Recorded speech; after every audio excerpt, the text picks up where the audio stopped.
India पर सीतापुर की मोहली कोतवाली इलाके से इस वक्त बड़ी खबर आ रही है, जहां ई रिक्शा का पहिया निकलने से उस पर सवार व्यापारी की मौके पर ही मौत हो गई। पूरी जानकारी के लिए हम सीधे फोन लाइन से जुड़ते हैं आई इंडिया के मोहली संवाददाता सर्वेश मिश्रा जी के पास। तो सर्वेश जी बताइए कि कैसे ये हादसा हुआ, कहां पर यह हादसा हुआ और कैसे ई रिक्शा का पहिया निकल गया। प्रियांशु जी, आपको बता दें कि मोहली कोतवाली के अंतर्गत एक गांव आता है मस्जिद निवासी नासिर पुत्र मोहम्मद दीन, जो सब्जी का व्यापारी है और आलू खरीदने आज सुबह मोहली सब्जी मंडी आया था। सब्जी मंडी पे आलू जब इसने खरीदा, इसके बाद वहां पे किराए पे एक ई रिक्शा किया। ई रिक्शा पर ये बोरी लादकर जैसे ही शहर के बीच में पहुंचा तो शहर के बीच में जो बजरंगबली का मंदिर है उसके सामने ई रिक्शा का पिछला पहिया टूट गया। टूटने के बाद में रिक्शा अनियंत्रित हुआ। अनियंत्रित होने के बाद एकदम से रिक्शा पलटा और पलटने के बाद नासिर रिक्शे के नीचे दब गया, जिससे उसकी दर्दनाक मौत हो गई। जी प्रियंशु जी। जी सर्वेश जी, कैसे ये क्या ज्यादा उस पे सब्जी लदी हुई थी कि रिक्शा एक तरफ अनियंत्रित होके और पलट गया? क्या उस पे ज्यादा सब्जी लदी हुई थी और जो चालक था ई रिक्शे का, क्या उसको भी गंभीर चोटें आई हैं? नहीं, अभी जब हमारी पुलिस से बात हुई तो मोहली कोतवाल माकान शुक्ला ने बताया उसमें करीब 10 से 12 बोरियां लदी हुई थी और ओवरलोड जरूर था। ओवरलोड के इसके चलते ही रिक्शे का जो धुरा था पहिया वो टूटा है, जिससे अनियंत्रित हुआ है।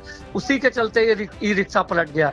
और वहीं जब बात हुई है तो बताया है मोहली पुलिस ने कि रिक्शा ड्राइवर था वो फरार हो गया मौके से। जी बिल्कुल। तो ये सीतापुर की मोहली कोतवाली इलाके के मोहली कस्बे का ही मामला है और आपको बता दें कि नासिर पुत्र मोहम्मद दीन, ये इनकी उम्र 45 वर्ष होना बताया जा रहा है। ये मस्जिद बाजार गांव के निवासी हैं और ये मोहली कस्बे में सब्जी खरीदने आए हुए थे मंडी से, क्योंकि ये सब्जी के व्यापारी हैं और ये सब्जी खरीद कर उस पर जो बोरियां लदी हुई थी आलू की, आप तस्वीरों में भी देख सकते हैं कि आलू की बोरियां ई रिक्शे पे लदी हुई थी। जिसके बाद आपको बता दें कि एक कारण यह भी बताया जा रहा है कि ओवरलोड होने की वजह से ई रिक्शे का जो पिछला पहिया है वो टूट गया, जिसके बाद ई रिक्शा अनियंत्रित होकर पलट गया। चूंकि रिक्शे पे सब्जी ज्यादा लदी हुई थी और व्यापारी उस ई रिक्शे के नीचे दब गया, जिसके बाद वजन ज्यादा था क्योंकि सब्जी भी लदी हुई थी, जिसके बाद उसकी दर्दनाक मौके पर ही मौत हो गई। वहीं जो ई रिक्शे का चालक है वो फरार होना बताया जा रहा है और मौके पर पहुंचे, आपको बता दें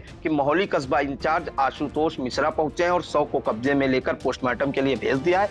लेकिन आपको बता दें कि ये जो ई रिक्शा के कारण जो हादसे होते हैं वो आए दिन देखे जाते हैं, क्योंकि ई रिक्शा का जो भार होता है वो बहुत ज्यादा नहीं होता, हल्के ई रिक्शा होते हैं और आए दिन ई रिक्शा पलटने की खबरें आती हैं और बेतरतीब ढंग से ये लोग ई रिक्शा चलाते भी हैं। क्योंकि आप अगर जिस भी मार्ग पर निकल जाएं, चाहे सीतापुर शहर की बात करें और ग्रामीण क्षेत्रों की जो बाजारें हैं वहां की बात करें, तो बड़े पैमाने पर ई रिक्शा संचालित है और आए दिन ई रिक्शे से आए दिन हादसे होते रहते हैं और उसकी वानगी आज देखने को मिली। एक व्यापारी को अपने जान से हाथ धोना पड़े। हालांकि सबसे बड़ा कारण जो उनके व्यापारी जो नासिर पुत्र मोहम्मद दीन है उनकी मौत का माना जा रहा है, वो ई रिक्शे पे वजन से ज्यादा सब्जी लादना बताया जा रहा है, जिस कारण से पिछला पहिया टूटा और वो दबकर जो है व्यापारी की मौत हो गई। जिसके बाद आपको बता दें कि पूरे परिवार में कोहराम मचा हुआ है और गांव में शोक की लहर दौड़ गई है। तो बहुत बहुत धन्यवाद जानकारी देने के लिए सर्वेश जी।